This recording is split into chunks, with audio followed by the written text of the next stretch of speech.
This is an episode you don't want to miss. Today, we're going to be talking about the secret skills of decision making that do not fail.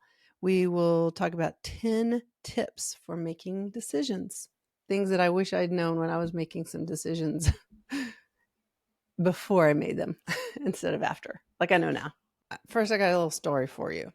When I was leaving my full-time job at the hospital as a full-time pathologist, this was a huge decision, and I didn't have a structure to make this decision. And growing up, I was told make a pro and con list, and that's kind of all I had. And I literally read books about how to make decisions, trying to make this decision. And when I was doing this process of trying to make this decision, I got even more confused because people say make this pro and con list. So I did my pro and con list thinking that would be helpful, but it actually made me more confused because the pros on the outside looked like that, I should stay in the job because it was a great income. It was a stable job. There were a lot of good things to the job. And the cons were more internal. And so they were harder to name. And so I had a longer pro list than the con list, which was really frustrating and confusing. So that led me to learn a lot about decision making and think a lot about it. So I'm going to give you 10 tips today on things that I've learned from the school of hard knocks, if you will, about making decisions. Well, one thing I'd like to point out before we dive into the 10 tips about making decisions is if you're a high achieving woman, we function at a baseline level of exhaustion from decision fatigue. So I just like to name that because we're basically, as the saying goes, changing the tires going 90 miles an hour. Coming up, making a big, difficult decision takes a lot of energy. And if you're already exhausted, if you have a family and a career, you're making multiple decisions throughout the day in both. Your career, it's a demanding job. There's important decisions that have to be made. So you're doing that. But then there's also your home and kids, and the kids need their band lessons or dance lessons or soccer practice or martial arts practice, whatever they're doing. The house needs to be clean. Laundry needs to be done. You might need to hire somebody for help. You might need to fire somebody that's not helping. There's all these different things that are running in our head. And so there's a baseline level of decision fatigue. So that's part of the context. Another thing I would like to mention before getting into the 10 tips is how important choice is. It's part of some people's definition of trauma, of loss of autonomy and agency.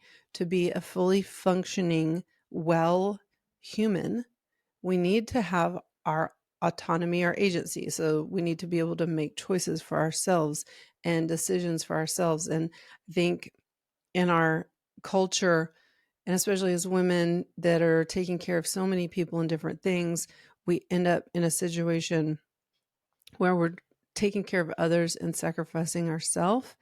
And a consequence of that is this pain of losing autonomy and losing our free choice. And it's not the free choice of throwing caution to the wind and traveling to the islands. It's the free choice of, I can't leave this job because I won't be able to pay for my health insurance. That kind of trappedness in our culture is another part of the context. So I just want to name that because that is definitely a factor, and I don't want to pretend or ignore that these aren't important considerations, because they are. So those are part of the context of making decisions, just something to keep in mind. So let's dive into our 10 tips for amazing decision making that just don't fail. So number one, let's talk about identifying our own values. This is huge. You can look up different lists online, and I have a whole part of my coaching where we identify our own values. We can cover that on another podcast.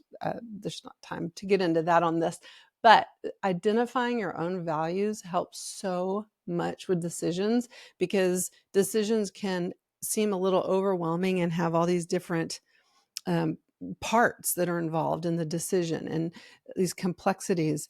And when you don't already have your values values and goals identified, it makes it more confusing, because it kind of is like, well, is that a goal? Is that what I really want to do? I don't know. So I would suggest having 5 of your top values identified. Like mine are family, freedom, transcendence, vital well-being, and clarity. Those are my 5. And so, like with the job, I would go through and say, does keeping it support each of these values? And then I would go back through and say, well, does not keeping it support these values? And so that's a way to consider both options. So that's number 1. Number 2 is doing the tried and true pro and con list, but this time do something a little bit different. You can do it weighted. So you can do your pro would be leaving a job, say time freedom. Con would be financial change, we'll say. And so that's fine. You can make your list, but then when you go back through, maybe your freedom is super important and the financial change is not as important. So you would say rate each one on a scale of 1 to 10. 1 is not very important, 10 is. So freedom might be super important to me. So I'm going to rate that a 10. But then my financial consideration, I'm okay because I've saved and I've worked and I have something else going. Whatever your situation is, the financial consideration might only be like a 3. And so that helps when you write it all down and you look at the weight, then you can multiply it out and add it, or just get an overview of a pro and con list and how important the things are on the pro and con list. So that's tip 2. Number 3 is look at all the areas of your life when you're considering a large decision. There's a circle of life satisfaction thing that we do for coaching, and I can give you an example of this, but it's a circle that has that has wedges drawn on it, and then each area of your life is in the wedge. Like finance is one, relationships is one, spiritual area is one, home. There's all the friends, fun, different areas. So I would recommend going through this circle of life satisfaction, but looking at it in the context of how each area will be affected by this decision. And that's a way to just kind of tease the parts out and see if there's something that maybe you hadn't considered that is important to you. That's part 3. Tip 4, notice the state of mind you're in and make a decision from a high state of mind. Like I've noticed, this was in one of the books I read. I'll see if I can find the reference, but I remember it was talking about getting in a good state of mind to plan your day, which is a great thing to do, but it's also a great thing to do to get in a good state of mind and make your decision. And by that, like exercise, eat well, get a good night's sleep, and then make a decision. And it seems like, well, yeah, that makes sense, but it really makes such a difference, because our outlook on life is so much different. If I go to the movies and eat some candy and drink a diet Coke and stay up too late the night before, and get up the next morning and try to think and make a really great decision, is not going to come out as well as if I get up and go to the gym and I've eaten well the night before. That state is a big factor. And long run, when you're making decisions from a higher state of mind, it's going to serve us so well in our life. Because think about it.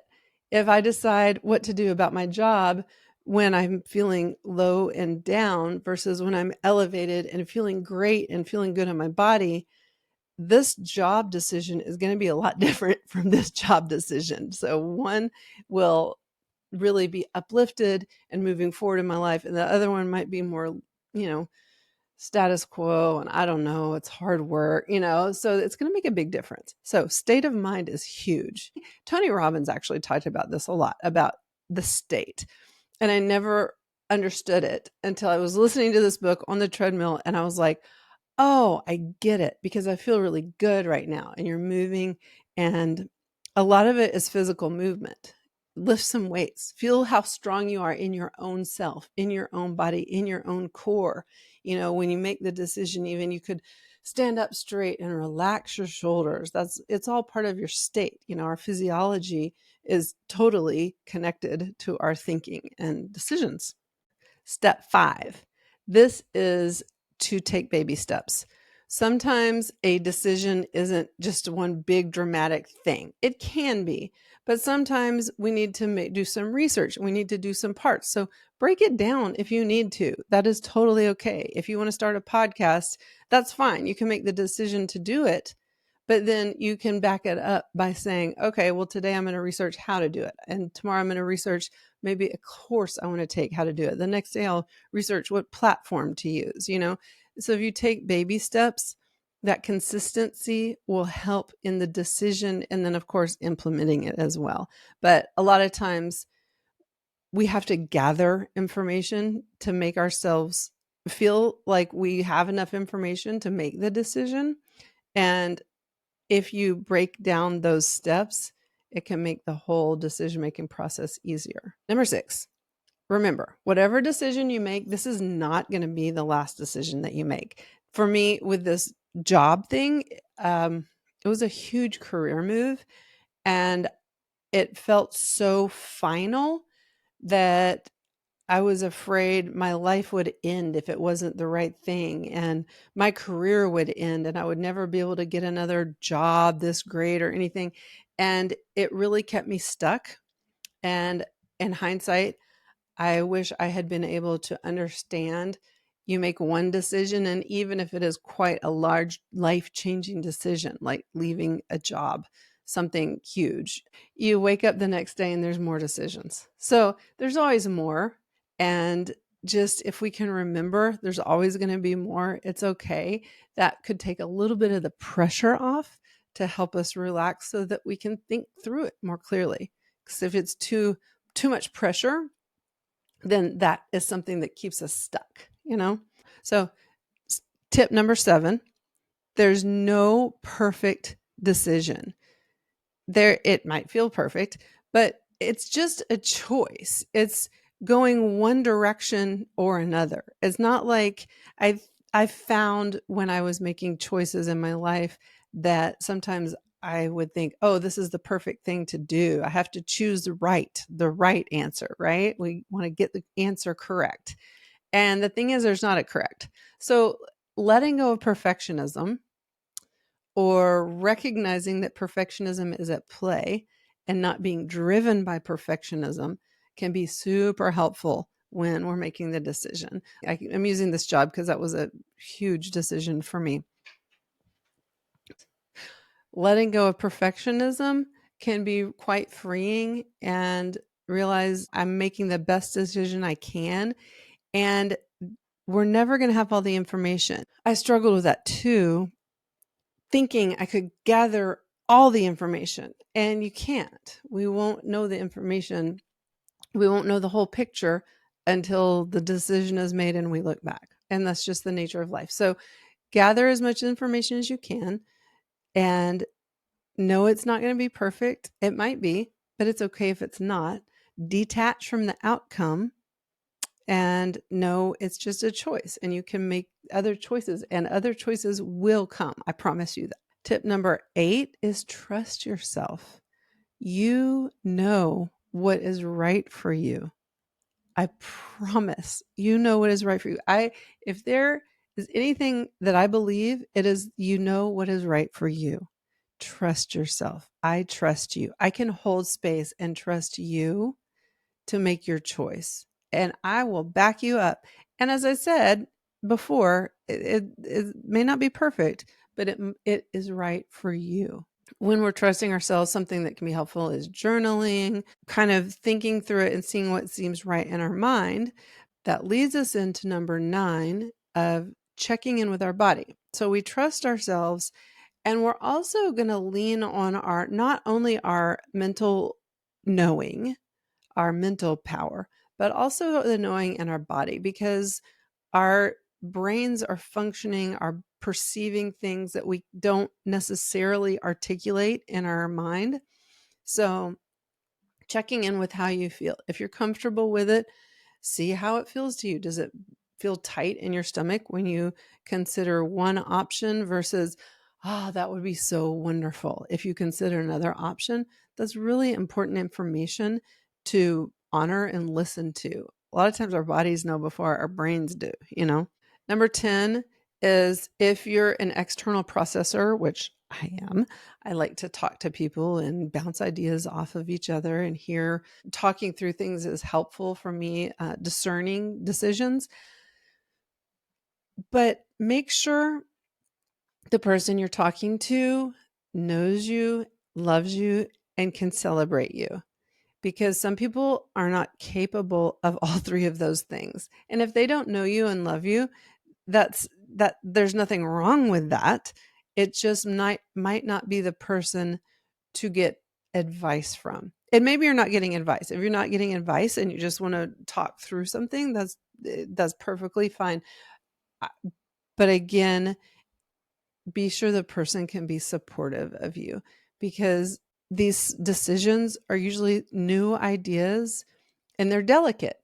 And if someone doesn't have the capacity to hear you and give you space to talk through your idea or talk through your decision, it can really dampen a creative project before it even takes off.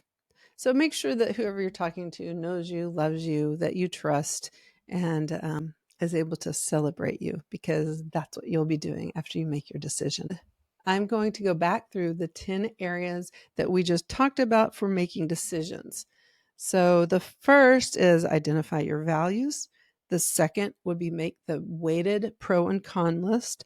The third is look at all the areas of your life and see how those are influenced and changed by this decision. The fourth is get in a good state of mind when you make the decision. The fifth is take baby steps, break it down, make consistent small steps when you're making a decision.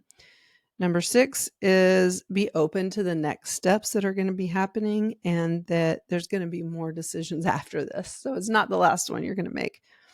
Then number 7 is letting go of perfection and knowing there is not a quote correct unquote answer decision. Number 8 is trusting yourself. Number 9 is checking in with your body, feeling sensations that arise around that decision. Number 10 is talking to others who know you, who love you, and can celebrate you in your decision. What kind of decisions are you making? I would love to hear about a decision you're making, and if any of these ideas are helpful for you when you make a decision. What is the biggest area that you struggle with when making decisions? I would love for you to come join the conversation over in our Facebook community. It's Living True by Design Facebook group. There is support there, there's community there, and I would love to hear how you are making decisions, what your biggest struggle is with making decisions, and if there's any way we can support you in your decision right now. See the link below to join our Facebook community, and I will see you in there. And I'd like to invite you to come back next week for an amazing show where we are going to be talking about life-changing information about success. There is so much power in knowing your own definition of success. Come back next week and we'll be talking about that on the podcast, Living True by Design. Are you feeling overwhelmed by the countless decisions life is throwing your way? Are you tired of the busy home with kids, laundry to do, meals to prepare, and a busy, high-achieving career? Do you want a deeper connection with your partner? If so, the 1-hour Living True by Design coaching session is just for you. It is your guiding light. During this 1-hour coaching call, you'll get a personalized, actionable plan. There will be concrete steps for you to take to step back into your power to be authentic and own your most authentic life and be true to you. Together, let's embark on a journey to design the life you've always envisioned.